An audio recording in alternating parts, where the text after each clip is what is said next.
سیدنا عبداللہ بن عامر رضی اللہ تعالیٰ عنہ بھی رسول اللہ صلی اللہ علیہ وسلم کے مشابہ تھے۔ طبقات ابن سعد کے اندر بھی اور الاصابہ فی تمییز الصحابہ کے اندر بھی، اس طرح اسد الغابہ فی معرفت الصحابہ کے اندر بھی آپ رضی اللہ تعالیٰ عنہ کا حلیہ موجود ہے۔ نبی کریم صلی اللہ علیہ وسلم کے ساتھ ان کا سلسلہ نسب حضرت عبد مناف پر جا کر مل جاتا ہے۔ اسی طرح نبی کریم صلی اللہ علیہ وسلم سے ان کے گہری رشتہ داری ہے۔ آقا علیہ السلام کی جو پھپھو ہے ام حکیم بیضہ بنت عبد المطلب، ان کی ایک بیٹی ہے عروہ بنت قریظ اور ایک بیٹا ہے عامر بن قریظ۔ عامر کے بیٹے سیدنا عبداللہ ہیں اور عروہ جو بیٹی ہے اس کے بیٹے سیدنا عثمان بن عفان رضی اللہ تعالیٰ عنہ ہیں۔ اسی طرح سیدنا عثمان رضی اللہ تعالیٰ عنہ کے ماموں زاد بھائی بھی ہیں سیدنا عبداللہ بن عامر رضی اللہ تعالیٰ عنہ۔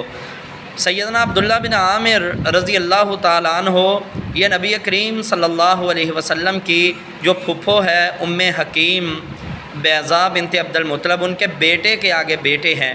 اس لیے جب آقا علیہ السلام 7 ہجری کو بیت اللہ کے لیے عمرہ کا سفر آپ صلی اللہ علیہ وسلم نے کیا تو سیدنا عبداللہ رضی اللہ تعالیٰ عنہ کو نبی علیہ السلام کی خدمت میں پیش کیا گیا۔ اس وقت آپ 3 برس کے تھے۔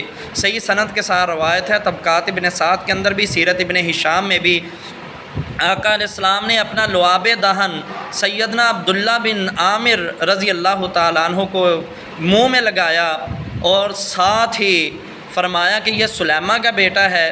فرمایا جی اللہ کے رسول صلی اللہ علیہ وسلم۔ فرمایا یہ میرا ہم شکل ہے، یہ سلیمہ کا ہم شکل نہیں ہے۔ تو یعنی نبی علیہ السلام کے شکل و صورت کے مشابہ تھی سیدنا عبداللہ بن عامر رضی اللہ تعالیٰ عنہ کی شکل و صورت۔ نبی علیہ السلام حضرت عبداللہ رضی اللہ تعالیٰ عنہ سے خصوصی محبت فرمایا کرتے تھے اور شفقت سے پیش آتے۔ آپ رضی اللہ تعالیٰ عنہ فتح مکہ کے موقع پر نبی علیہ السلام کے ساتھ ہی مدینہ میں واپس آئے تھے، سیدنا عبداللہ بھی اور ان کے والد صاحب اور دیگر خاندان کے افراد بھی۔ تو پھر مدینہ میں ہی مستقل آپ نے رہائش رکھی۔ آپ نبی علیہ السلام کے زمانہ میں کیونکہ ابھی بچے تھے اس لیے بہت کم احادیث بھی نبی علیہ السلام سے روایت فرمائی ہیں۔ حضرت ابو بکر اور سیدنا عمر فاروق رضی اللہ تعالیٰ عنہ کے دور میں بھی بچے ہی تھے، سیدنا عثمان کے دور میں، لہٰذا آپ کی عمر ابھی 25 سے کم تھی۔